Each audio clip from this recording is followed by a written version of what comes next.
நம்முடைய எண்ணங்களுக்கு ஆழமான சக்தி உண்டு. நம்முடைய எண்ண ஓட்டம் மற்றவர்களுடைய மனத்தையும் மற்றவருடைய மன ஓட்டத்தையும் உண்மையிலேயே வழி நடத்துகிறது. மேலோட்டமா கேட்டா நம்ப முடியாது.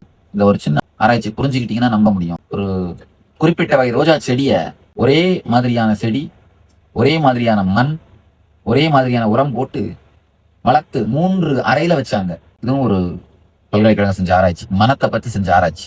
3 அறையில வச்சுட்டு ஒரு அறை, முதல் அறையில இருக்கிற ரோஜா செடியை ஒருத்தர் தினம் போய் தினசரி திட்டுவார்.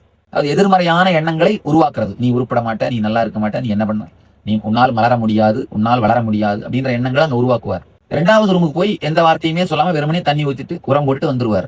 3வது அறைக்கு போய் நீ நல்லா இருப்ப, நீ நல்லா அழகா மலர முடியும், நீ மிக அருமையான ரோஜா, நீ உயரமாக வளர்வாய், நீ நல்லபடியாக இருப்பாய் அப்படிங்கிற அந்த நல்ல எண்ண ஓட்டங்களை உருவாக்கிட்டு வருவார். மீண்டும் ஒரு முறை கதவை திற, காற்று வரட்டும். பகவான் ஸ்ரீ நித்யானந்த பரமசிவம் அருளும் சிறப்பு நீரலை சத்சங்கம். வெறும் 21 நாள், ரொம்ப நாள் இல்ல, வெறும் 21 நாள் மட்டும் இந்த பரிசோதனை செஞ்சு பார்த்திருக்காங்க. செஞ்சதுல நம்மளால நம்பவே முடியாத முடிவுகள். இந்த முதல் ரோஜா செடி இறந்து விட்டது.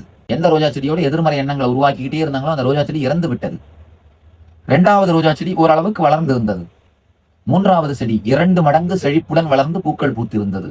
நம்முடைய எண்ணங்கள் எந்த அளவுக்கு வெளி உலகத்தை பாதிக்கிறதுன்னு தெரிஞ்சுக்கோங்கய்யா.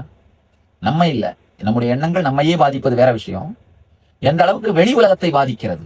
நம்முடைய எண்ணங்களுக்கு ஆழமான சக்தி உண்டு. நம்ம நினைக்கிற மாதிரி எண்ணங்கள் ஒரு இறந்த பொருள் அல்ல. அவை உயிருடைய ஒரு உணர்வு, உயிருடைய ஒரு சக்தி.